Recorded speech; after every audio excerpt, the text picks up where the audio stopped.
ನಮ್ಮ ಡೈಲಿ ಗ್ರಾಮರ್ನಲ್ಲಿ ಇವತ್ತು ನಾವು ಶುಡ್ ಹ್ಯಾವ್ ಇದನ್ನು ಹೇಗೆ ಹೇಳುವುದಂತ ಕಲಿಯೋಣ. ವಾಕ್ಯಗಳಲ್ಲಿ ಹೇಗೆ ನಾವು ಉಪಯೋಗಿಸುವುದು. ಶುಡ್ ಹ್ಯಾವ್ ಅಂದರೆ ಹಿಂದೆ ಪಾಸ್ಟ್ ಒಂದು ಕೆಲಸ ನಡೆಯಬೇಕಿತ್ತು ಅಥವಾ ಆ ಕೆಲಸ ಮಾಡುವುದು ಸರಿಯಾಗಿತ್ತು, ಆದರೆ ಆ ಕೆಲಸ ನಡೆದಿಲ್ಲ ಎಂದು ಹೇಳುವಾಗ ಶುಡ್ ಹ್ಯಾವ್ ಬಳಸುತ್ತೇವೆ. ಈಗ ನೋಡಿ, ಶುಡ್ ಹ್ಯಾವ್ ಇದನ್ನು ಹೆಚ್ಚಾಗಿ ಪಶ್ಚಾತ್ತಾಪ ಅಥವಾ ಸಲಹೆ ನೀಡಲು ಬಳಸಲಾಗುತ್ತದೆ.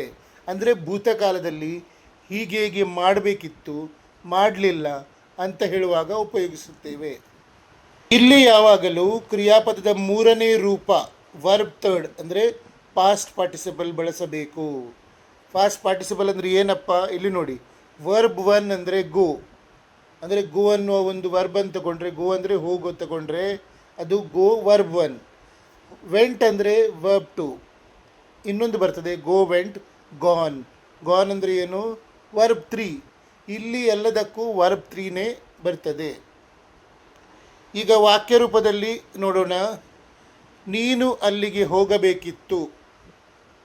ನೀನು ಅಲ್ಲಿಗೆ ಹೋಗಬೇಕಿತ್ತು. You should have gone there, but ಹೋಗಲಿಲ್ಲ. ನಾನು ಚೆನ್ನಾಗಿ ಓದಬೇಕಿತ್ತು. I should have studied well. ಅವನು ನಮಗೆ ತಿಳಿಸಬೇಕಿತ್ತು.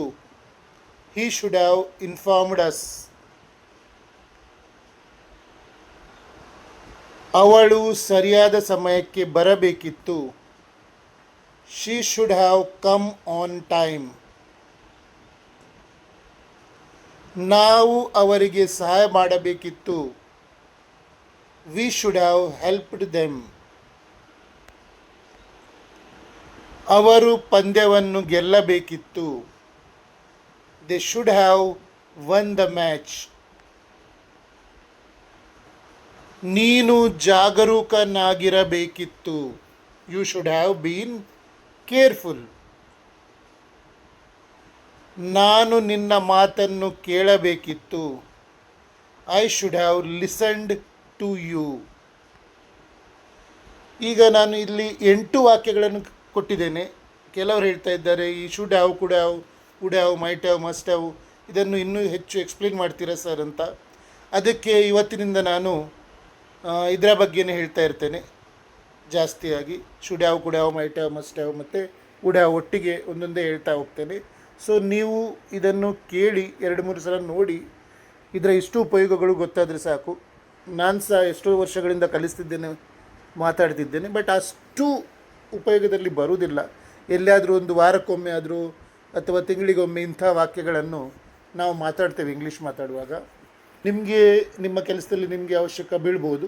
ಶುಡ್ ಹ್ಯಾವ್ ಅಂದರೆ ಏನು, ಹಿಂದಿನ ಕಾಲದಲ್ಲಿ ಒಂದು ಕೆಲಸ ಮಾಡಬೇಕಿತ್ತು, ನೀವು ಅದನ್ನು ಮಾಡಿಲ್ಲ. ಸೊ ಮಾಡಬೇಕಿತ್ತು ಅಂತ ಇನ್ನೊಬ್ಬರಿಗೆ ಹೇಳುವಾಗ ನೀವು ಶುಡ್ ಹ್ಯಾವ್ ವರ್ಬ್ ಥರ್ಡ್ ಅನ್ನು ಉಪಯೋಗಿಸ್ತೀರಿ.